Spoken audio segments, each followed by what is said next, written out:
a autrefois pu abriter une vie microscopique. De nouvelles données sur des planètes semblables à la Terre. Depuis son lancement en 2009, le télescope spatial Kepler a découvert de nombreuses exoplanètes en orbite autour d'étoiles lointaines. Certaines d'entre elles ont une masse, une composition et des orbites semblables à celles de la Terre.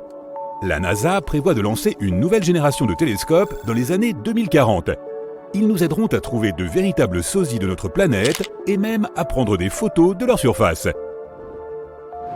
Le retour de la comète de Halley. Il faudra attendre encore 41 ans avant de voir à nouveau la comète la plus célèbre.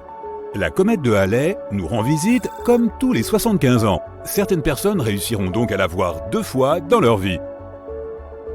La plus longue éclipse solaire.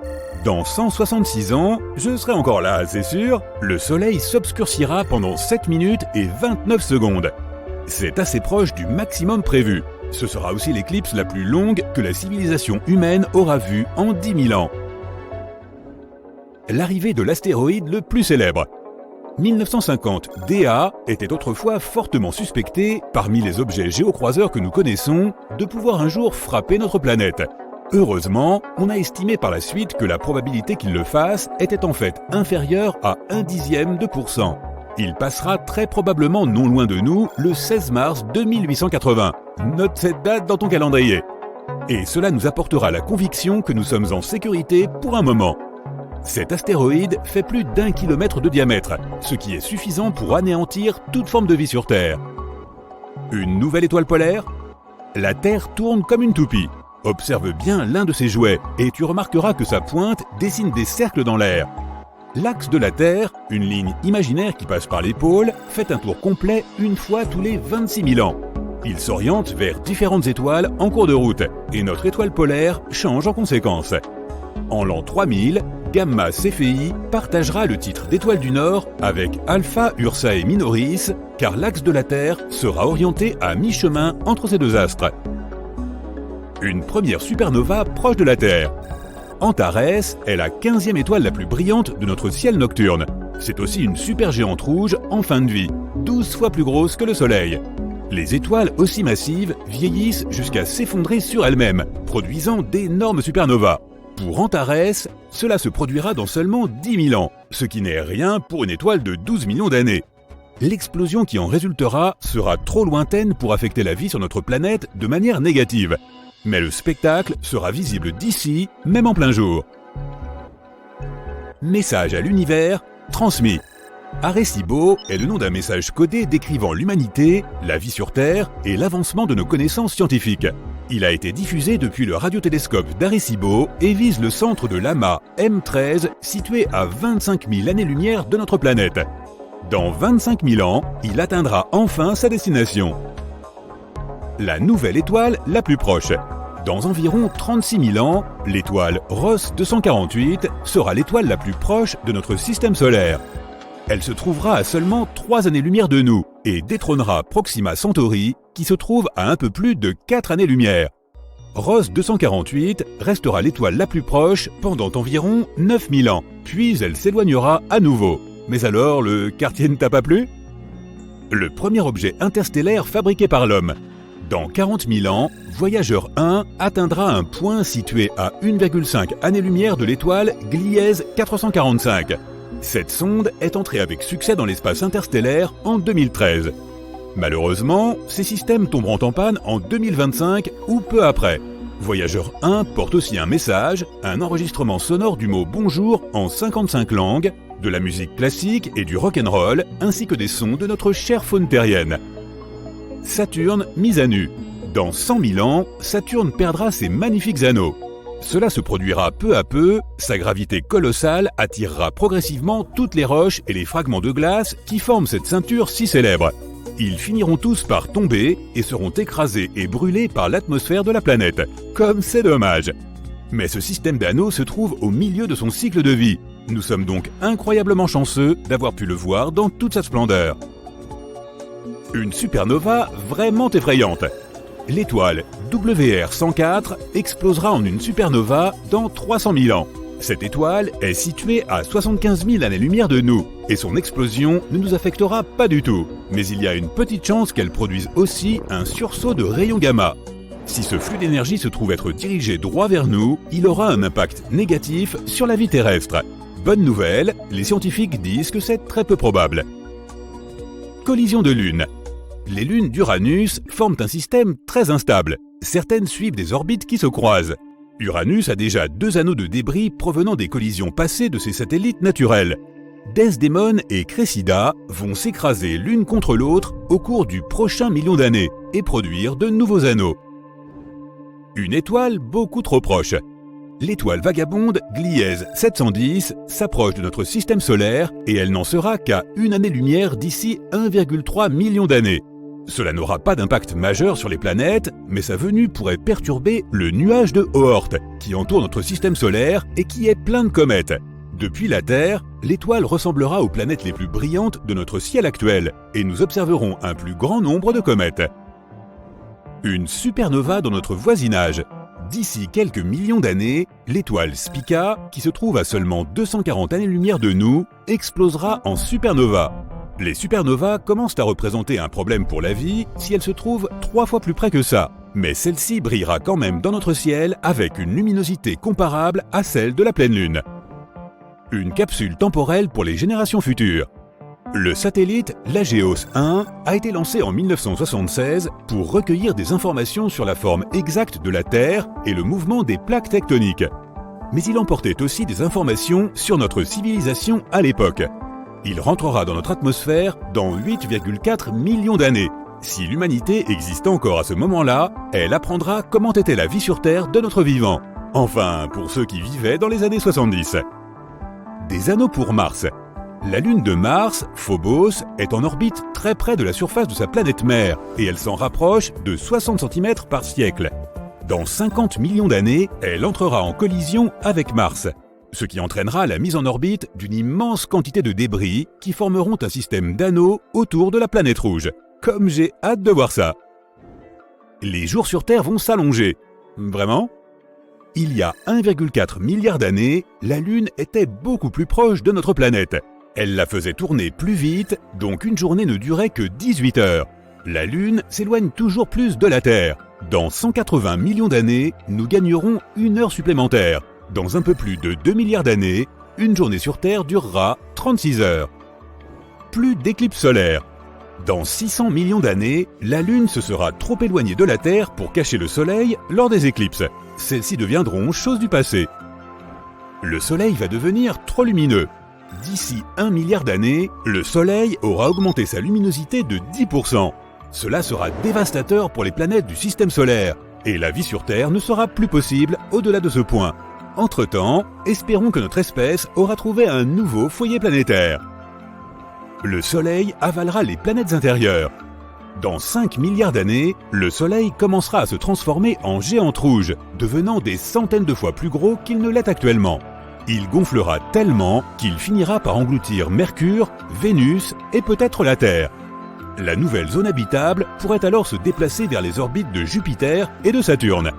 Ce processus prendra un peu moins de 3 milliards d'années, et puis le Soleil atteindra sa taille maximale. Après ça, notre étoile se transformera en naine blanche. L'événement le plus spectaculaire de tous les temps. À peu près au même moment, la galaxie qui se trouve être la plus proche de nous, Andromède, se rapprochera encore de la Voie lactée. Si nous pouvions l'observer à ce moment-là, nous la verrions prendre des proportions de plus en plus impressionnantes. Ensuite, les 2 galaxies commenceront à fusionner. De lumineuses étoiles bleues exploseront. De nouvelles constellations verront le jour. Les 2 galaxies spirales ne formeront plus qu'une seule galaxie elliptique géante. Et voilà, j'ai mis une alarme sur mon smartphone pour ne pas manquer tout ça.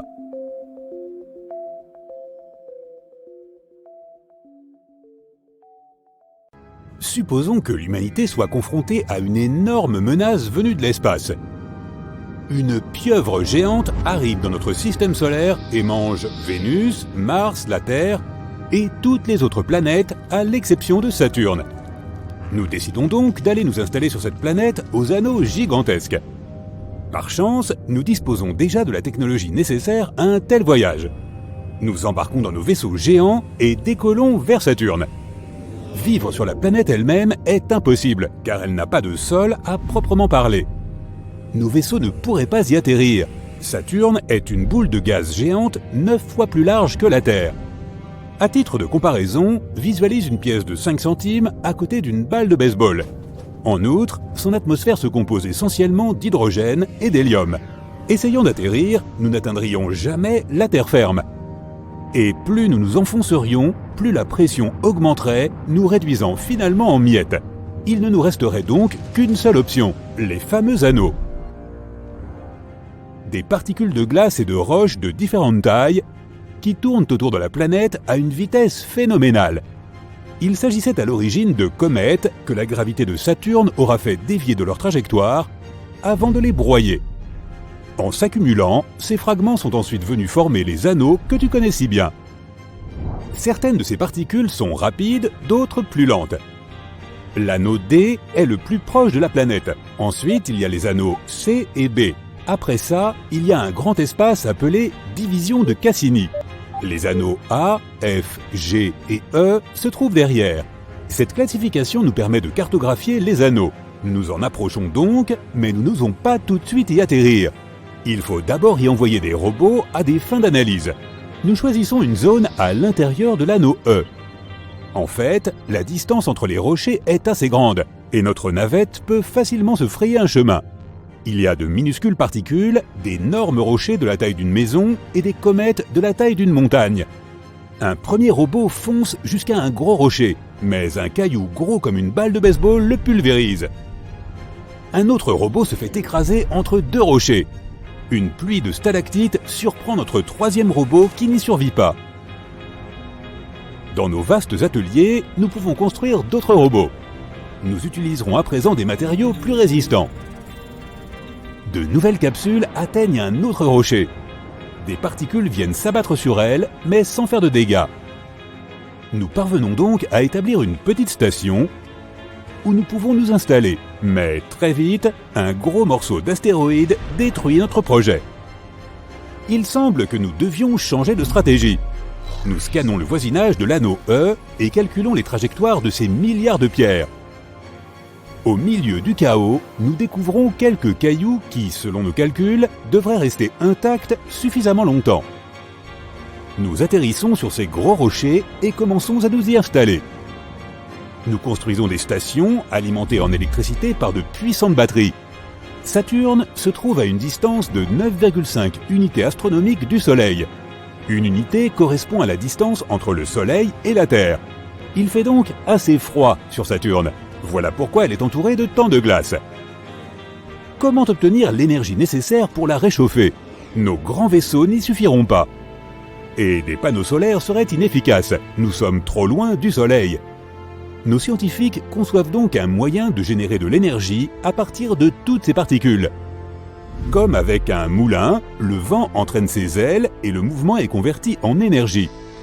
Nos ingénieurs construisent donc des panneaux afin de recueillir l'énergie des particules. Et leur vitesse ne ralentit jamais, car c'est la gravité de Saturne qui les fait tourner. Nous disposons donc d'une source d'énergie presque illimitée.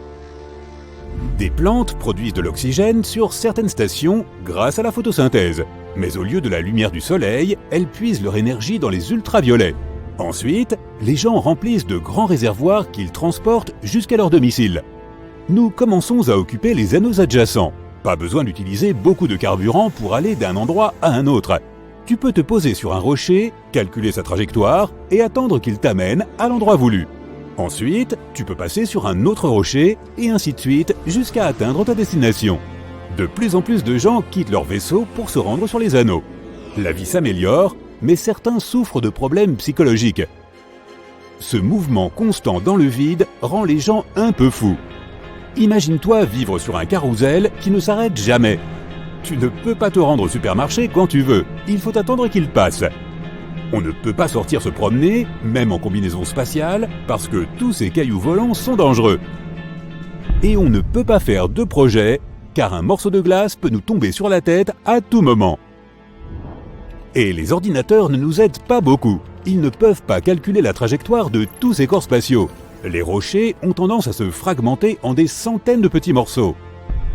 De nouvelles comètes arrivent tout le temps et s'ajoutent aux anneaux. Tout cela nourrit un sentiment d'incertitude et d'anxiété. Et puis il fait sombre, froid et on se sent très seul dans ces anneaux. Tu voulais construire une base sur un objet spatial? Ton meilleur ami a atterri sur un autre rocher distant de quelques kilomètres. Puis un morceau de glace a percuté son rocher, augmentant sa vitesse. Quelques jours plus tard, ton ami est déjà très loin. Et ça se produit en permanence. Le seul moyen de changer de vie est de s'installer sur l'une des lunes de Saturne. La planète en compte 83. On en a déjà identifié et nommé 63 et nous suspectons l'existence de 20 lunes de plus. Chacune est un monde unique. Certaines pourraient même être habitables. La meilleure candidate est Titan. Il y a peut-être de l'eau sur ce satellite et sa pression atmosphérique n'est qu'une fois et demie supérieure à celle de la Terre. Son atmosphère se compose d'azote et d'un peu de méthane, ce qui forme un smog de carbone dans ses couches supérieures. Pour cette raison, nous ne pouvons pas étudier cette lune depuis la Terre, mais Titan orbite loin des anneaux de Saturne. Cela signifie que l'on pourrait y mener une vie tranquille. Il y a aussi le satellite Phébé, couvert de cratères comme notre Lune. Ce corps céleste géant ressemble à une météorite. Les gens ont donc l'embarras du choix quant à l'endroit où commencer leur nouvelle vie. En quelques centaines d'années passées sur nos vaisseaux près de Saturne, nous en apprendrions beaucoup sur ces satellites. Alors pourquoi avoir essayé de vivre sur les anneaux? Pourquoi ne pas avoir tout simplement atterri sur l'une des lunes? Parce que cette vidéo serait moins amusante et beaucoup plus courte. Et si nous étions nés dans les anneaux de Saturne? Disons qu'une météorite massive contenant de l'eau gelée a été happée par la gravité de la planète. Dans la glace se trouvaient des formes de vie très simples. Et cette vie a commencé à évoluer. Imaginons que le gros rocher ait réussi à rester intact pendant des centaines de millions d'années. À un moment, les humains seraient apparus. Bien sûr, ils seraient très différents. Tout d'abord, la force gravitationnelle y est moindre. Ils seraient donc plus grands, mais moins forts. Leur peau serait pâle à cause du manque de lumière, mais très résistante en raison du froid. Les particules de glace et tout le sable volant dans l'espace rendraient leur peau dure et rugueuse. Vêtus d'une telle armure organique, sans pesanteur, ils sauteraient d'un rocher à l'autre à la recherche d'eau et de nourriture. D'ailleurs, ce serait là le principal problème. Comment les gens survivraient-ils sans oxygène dans le vide de l'espace? Où trouveraient-ils de quoi manger? Les anneaux de Saturne sont un endroit plutôt dangereux. Si même une forme de vie très simple ne peut y survivre, comment l'être humain le pourrait-il? Par conséquent, même en théorie, la présence d'animaux évolués y est impossible. Tu prends une paille géante et tu commences à gonfler Saturne. Elle devient de plus en plus grosse, et plus grosse, et plus grosse encore. Ça suffit. Maintenant, ajoutons-lui des anneaux géants. Voilà, je te présente Super Saturne, également connu sous le nom de Saturne sous stéroïdes. C'est un objet réel que les scientifiques ont découvert en 2012, une planète nommée J1407b. Et les astronomes ne sont toujours pas certains de ce dont il s'agit vraiment. Il pourrait s'agir d'une géante gazeuse comme Jupiter ou Saturne dans notre système solaire. Dans ce cas, elle n'aurait pas de surface solide. Donc si tu voulais mettre le pied sur cette planète, tu tomberais simplement à travers elle jusqu'à son noyau. Mais il pourrait aussi s'agir d'une naine brune, soit quelque chose entre une grosse planète et une étoile à part entière. De tels objets doivent être suffisamment lourds pour déclencher des réactions thermonucléaires, comme celles qui se produisent à l'intérieur des étoiles. Mais la puissance de ces réactions est trop faible pour que les naines brunes brillent et émettent de la chaleur.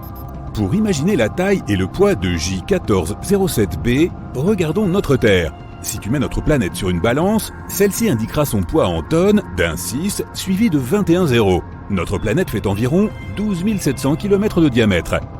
C'est Jupiter, la plus grande planète de notre système solaire. Son diamètre est 11 fois plus grand que celui de la Terre. Elle est aussi 318 fois plus lourde. Si Jupiter était un seau, tu pourrais y mettre 1321 terres. Et voici notre héroïne du jour, Super Saturne. Elle est presque 20 fois plus grande que Jupiter. Pour équilibrer la balance, il faudrait mettre 6360 terres de l'autre côté. Les anneaux de cette planète sont si vastes que s'ils étaient dans le système solaire, ils occuperaient plus de la moitié de l'espace entre le Soleil et la Terre. Et si Super Saturne échangeait sa place avec notre Saturne à nous, tu pourrais voir ses anneaux à l'œil nu. Ils seraient plus grands qu'une pleine lune. On peut supposer que ces anneaux sont apparus de la même façon que ceux qui entourent notre Saturne. Selon une théorie, il serait ce qu'il reste d'une lune aujourd'hui disparue. Son orbite n'était pas stable et au fil du temps, la Lune a été mise en pièces par les forces de marée de l'énorme planète autour de laquelle elle tournait. De petits morceaux de cette ancienne Lune ont pris place sur l'orbite de la géante. Ils sont entrés en collision les uns avec les autres, exactement comme dans un mixeur. Après un certain temps, il n'est plus resté que des particules de poussière et de glace se déplaçant autour de la colossale planète. Une autre théorie suggère que les anneaux sont apparus après que la Lune soit entrée en collision avec un astéroïde ou avec une autre Lune. Le mixeur gravitationnel a alors fait son travail et a transformé tous ces débris de Lune en anneaux. Certains scientifiques pensent que les anneaux se sont formés à peu près en même temps que la planète elle-même. Ils ne seraient donc que les restes d'une nébuleuse planétaire, à savoir un nuage de gaz, de débris spatiaux et de poussière. Plus tard, tout ça est devenu compact et s'est solidifié pour former une planète. Nous ne pouvons que spéculer sur l'origine des anneaux de Super Saturne, mais les scientifiques affirment que leur masse représente 80% de celle de la Terre. Cela signifie peut-être que la Lune qui orbitait autour de J1407b avait à peu près la même taille que notre planète. Il y a un petit trou au milieu de ces anneaux. Les scientifiques pensent que la Lune de Super Saturne pourrait s'y trouver. Si c'est le cas, elle devrait avoir à peu près la taille de Mars. Si les scientifiques ont raison et que Super Saturne est en fait une naine brune, alors c'est une découverte incroyable. Les scientifiques pourront la regarder vieillir. On suppose que les naines brunes perdent leur énergie et rétrécissent, se ternissant peu à peu. Et quand une naine brune a épuisé toute son énergie, elle se transforme en une naine noire. Il est alors facile de la confondre avec un trou noir. Nous n'avons encore découvert de naines noires nulle part dans l'univers parce qu'il leur faudrait des milliards et des milliards d'années pour se former. Notre univers est trop jeune et aucune étoile, même parmi celles qui sont apparues dès la naissance de l'univers, n'a eu le temps de devenir une naine noire. L'un des objets les plus anciens de l'univers est cette naine blanche au nom assez long, WD 0346 plus 246. Elle a environ 11 à 12 milliards d'années et est à moitié plus froide que notre Soleil. Et elle ne cesse de se refroidir. Il lui faudrait en années environ 10 suivi de 15 zéros pour se transformer en naine noire.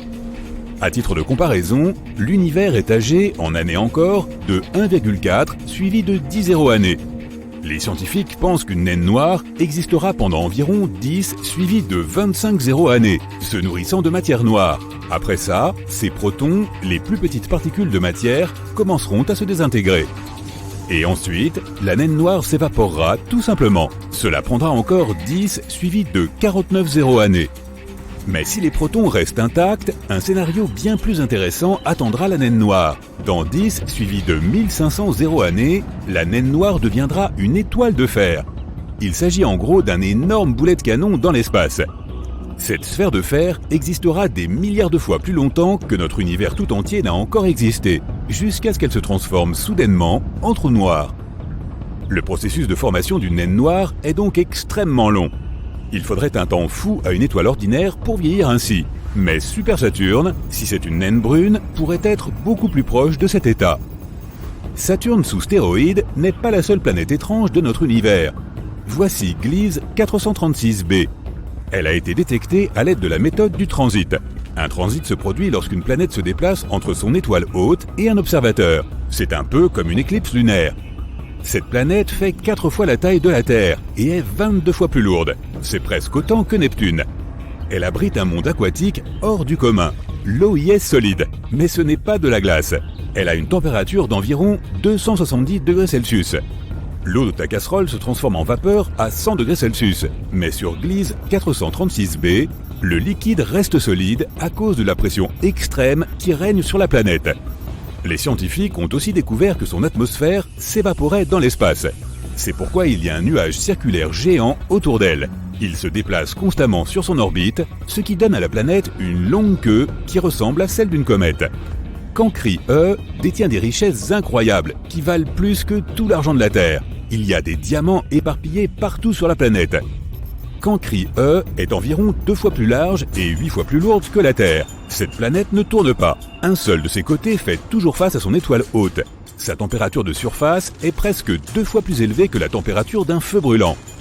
Et comme son étoile hôte est riche en carbone, la planète contient de grandes quantités de cet élément. La pression et les températures intenses aident à transformer le carbone en graphite et en diamant. Malheureusement, cette planète se trouve à 40 années-lumière de chez nous. Il faudrait donc environ 730 000 ans pour s'y rendre avec une fusée ordinaire. Une autre planète riche en pierres précieuses est AT-P-7b. Elle se trouve à environ 1000 années-lumière de la Terre. Elle est 60% plus grande et presque 2 fois plus lourde que Jupiter. Cette planète est si proche de son étoile hôte qu'elle en fait le tour en seulement 2 jours terrestres. En raison de cette proximité avec l'étoile, AT-P-7b est presque aussi chaude qu'une naine blanche. Si tu regardes la face nocturne de cette planète, tu verras des nuages étranges.